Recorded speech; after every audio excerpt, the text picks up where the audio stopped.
Pondok Pesantren Cikoneng terletak di Kelurahan Cikoneng, Kecamatan Ciparai, Kabupaten Bandung, Provinsi Jawa Barat.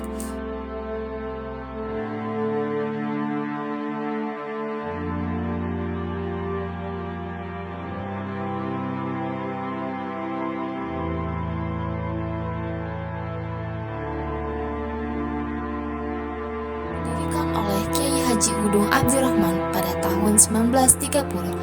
Melalui yayasan pesantren Islam ini guna mengajak umat Islam untuk memurnikan akidah yang benar sesuai dengan Al-Quran dan Sunnah. Juga mengajak masyarakat untuk memasyarakatkan Al-Quran melalui konsep tadarus. Kiai Haji Udung Abdurrahman lahir tahun 1908 di Kampung Sadang, Desa Cikoneng. Ayahnya bernama Kiai Haji Yakub, berasal dari Mahmud Rahayu, Kecamatan Marga Asih, Bandung. Ibunya bernama Haji Ratu Sari Banon, kelahiran Kadumerak, Pandeglang, Banten. Pada tahun 1930, Kiai Haji Udung Abdurrahman Yakub mendirikan pesantren yang berada di Panoyanan, Bandung, yang kemudian dipindahkan ke Desa Cikoneng, Ciparai. Yayasan pesantren Islam ini telah disahkan oleh notaris di tahun 1955. Di bawah yayasan tersebut terdiri juga sekolah-sekolah formal, antara lain Madrasah Ibtidaiyah Yayasan Pesantren Islam Cikoneng, Madrasah Sanawiyah Yayasan Pesantren Islam Cikoneng, Sekolah Menengah Pertama Yayasan Pesantren Islam Ciparai, dan Madrasah Aliyah Yayasan Pesantren Islam Cikoneng. Pondok Pesantren Yayasan Pendidikan Islam Cikoneng meliputi masjid, di mana masjid ini digunakan oleh para santri bukan hanya untuk sholat berjamaah saja, melainkan terdapat kegiatan lain seperti kegiatan berdakwah, kegiatan mengaji Al-Quran, dan juga kitab-kitab. Keberadaan kiai dalam lingkungan pesantren laksana jantung bagi kehidupan manusia, di mana kiai memperlihatkan perannya yang otoriter disebabkan kiailah sang perintis, sang pendiri, pengelola, pengasuh, pemimpin, penanggung jawab, bahkan sang pemilik tunggal peras pesantren, di mana kehadiran beliau mengajarkan pengetahuan keislaman, juga mencontohkan akhlak yang baik bagi para santrinya. Sistem pembelajaran Yayasan Pesantren Cikoneng ini selain mengaji Al-Quran, mereka juga mengkaji kitab-kitab. Lalu terdapat sistem pembelajaran formal di sekolah meliputi Madrasah Ibtidaiyah, Sekolah Menengah Pertama, Madrasah Sanawiyah, dan juga Madrasah Aliyah. Para santri yang belajar di sini kebanyakan berasal dari masyarakat sekitar Bandung. Mereka tinggal di sebuah pondok pesantren pendidikan Islam tradisional, di mana para santri tinggal bersama dan belajar di bawah naungan pesantren. Pondok santriwati berada di dalam komplek pesantren, sedangkan pondok santri laki-laki berada di luar komplek pesantren. Pesantren ini memiliki ciri khas tersendiri, di mana pada setiap malam Jumat mereka melakukan kegiatan Hilqatul Zikri, yaitu kegiatan berzikir bersama di masjid. Sebelum azan maghrib, para santriwati melakukan kultum. Hal tersebut dilakukan untuk menumbuhkan rasa semangat dakwah dan juga melatih public speaking para santriwati. Para santri beraktivitas mulai dari jam 3 pagi, lalu dilanjut dengan kegiatan sholat tahajud dan tadarus Al-Quran. Lalu mereka akan melaksanakan sholat qobliyah subuh, dilanjut dengan sholat subuh, lalu mengadakan kegiatan pengajian reguler sampai jam 6 pagi.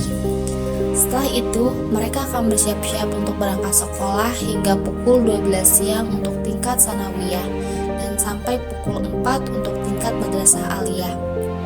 Mereka akan melanjutkan kegiatan dengan pengajian sampai jam 5 sore, lalu mereka akan makan bersama di pondok dan melaksanakan sholat maghrib, lalu dilanjut dengan pengajian sampai jam 9 malam.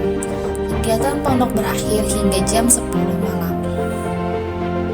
Pengajaran pesantren yang dipakai adalah sorogan, di mana para santri dibagi per kelas dengan tingkatan kitab yang berbeda. Untuk tingkat pertama dinamakan kelas persiapan A. Kitab yang dikaji seperti dasar dasar ilmu tauhid, pemasihan bacaan Al-Quran, dan tajwidnya. Untuk tingkat kedua dinamakan kelas persiapan B. Kitab yang dipelajari adalah dasar-dasar ilmu nahwu sorof dan kitab karangan pendiri pondok pesantren, salah satunya itu susunan keterangan Islam dan lain-lainnya. Tingkat selanjutnya yaitu marhalat sani dan marhalah akhir, yang mana tingkatan itu lebih difokuskan untuk mengkaji kitab-kitab kuning seperti Jurumiyah, Kailani, Riyadhus Shalihin, tafsir Al-Quran, dan lebih dipersiapkan untuk terjun ke masyarakat. Perkembangan pesantren dari masa ke masa. Pondok Pesantren Cikoneng karena lahir tahun 30 di zaman penjajahan, berarti sudah menghadapi beberapa fase penjajahan, orde lama, orde baru, sekarang masuk kepada reformasi atau demokrasi ya.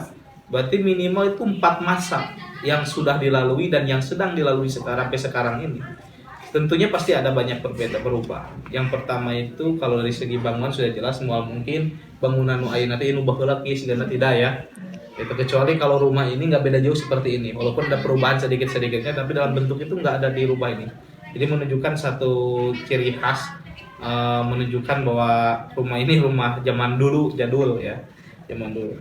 Yang kedua itu perubahan dari bangunan tentu jelas ada. Dalam arti ada tadi bukan hanya berubah dari segi fisik bangunan, tapi perubahan tempat itu berapa kali. Dulu itu asrama putra bukan di sini, di bawah pernah, di depan sekolah yang sekarang dijadikan sekolah pernah. Itu dari segi tempat. Tadi di Pamoyanan bahkan sampai berbeda ya, ini kabupaten di kota itu pernah dulu. Ya tadi dulu itu sempat pindah ke sana ya. Cuma sekarang pesantren sudah tidak ada. Nah, yang ketiganya perubahan dari segi metode pembelajaran. Kalau perubahan daripada guru-guru tentu karena tadi guru ada waktunya meninggal, waktunya misalkan pensiun tidak bisa mengajar, itu pergantiannya sudah sampai saat ini tuh udah banyak sekali. Bahkan sampai pendiri dulu itu yang pertama ya sudah tidak ada, yang meneruskan yang kedua, ketiga, keempatnya pun sudah tidak ada. Gitu. Kalau perubahan dari metode pembelajaran, dari ruhnya itu tetap tidak ada yang dirubah. Karena tadi ruh pesantren ini bagaimana menanamkan pemahaman santri itu ya betul-betul berdasarkan sumber hukum yaitu Al-Quran dan hadis ya, berdasarkan sumber keterangannya. Jadi tengah capruk tetap itu menjadi satu ruh. Dari segi beramal, beribadah itu harus betul-betul memiliki dasar hukum yang jelas. Jangan sampai beribadah itu hanya karena ninggali batur atau ecek guru di sajabana. Dampak pesantren untuk masyarakat, yang namanya dampak itu ya berarti konsekuensi dari segala sesuatu yang ada ya. Tadi pesantren Cikoneng lahir untuk mengenalkan Islam yang betul-betul bernilai dari Al-Quran dan Sunnah ya, berlandaskan terus yang dampak yang mungkin ya daripada masyarakat Cikoneng itu yang pertama itu dampak dari segi sosial yang namanya seburuk-buruknya kampung yang di dalamnya ada kehidupan beragama, baik lembaga pendidikan pesantren ataupun majelis seperti apa, itu pasti memiliki dampak sosial. Salah satu dampak sosialnya itu ya sehingga citra dikenalnya itu pesantren Cikoneng itu memiliki nama yang memang lebih religius. Yang kedua itu dampak ekonomi. Dampak ekonomi daripada masyarakat itu sendiri ya mau tidak mau pasti dirasakan memiliki salah satu solusi wadah untuk mereka bisa menjemput ekonomi atau menjemput rezeki dari Allah dengan berekonomi. Karena mau tidak mau ketika ada santri yang dari berbagai daerah, apalagi santri semakin banyak membludak, pasti mereka membutuhkan ya yang namanya kebutuhan sehari-hari, salah satunya makan, minum, jajan kan.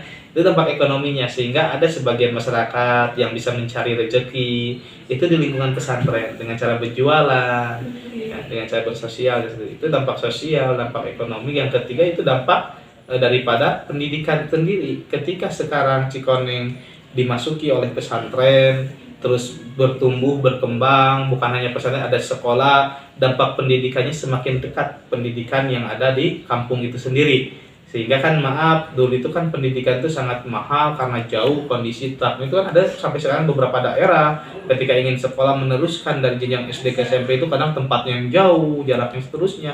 saya terputus. Nah, dengan adanya pesantren sekaligus sekolah, sekarang itu berkembang dengan sekolahnya, itu menjadi solusi dari dampak pendidikan masyarakat di sekitar. Paling minimal atau yang sekolah kala wae mah teu kudu nu alus gitu ya, atau tapi teu kudu nu nu bagus, paling minimal masih bisa tuh sekolah di swasta di lingkungan YPI atau di pesantren ini.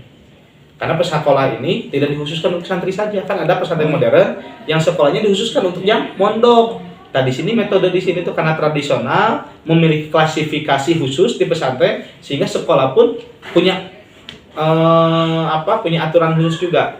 Jadi sekolah itu tetap satu payung ya, yaitu YPI, yayasan ya. Dalam arti mah mun sekolah teh anak biologis ya pesantren kene lah. Pertama pesantren dulu baru bahkan ya termasuk YPI-nya juga kan. Kalau dulu mah orang mau mendirikan yayasan dulu baru pesantren, ini pesantren dulu baru berdiri YPI, termasuk berdirilah para sekolah ya, sekolah-sekolah gitu kan. Ya, secara hubungan tetap ada hubungan antara pesantren saling memberikan dukungan satu sama lain, tapi secara manajemen itu sudah masing-masing, dalam arti sekolah bisa menerima siswa di luar daripada santri, tapi tetap harus difokuskan kepada yang pesantren dulu gitu kan, karena ada hubungan, tetap hubungan kerjasama.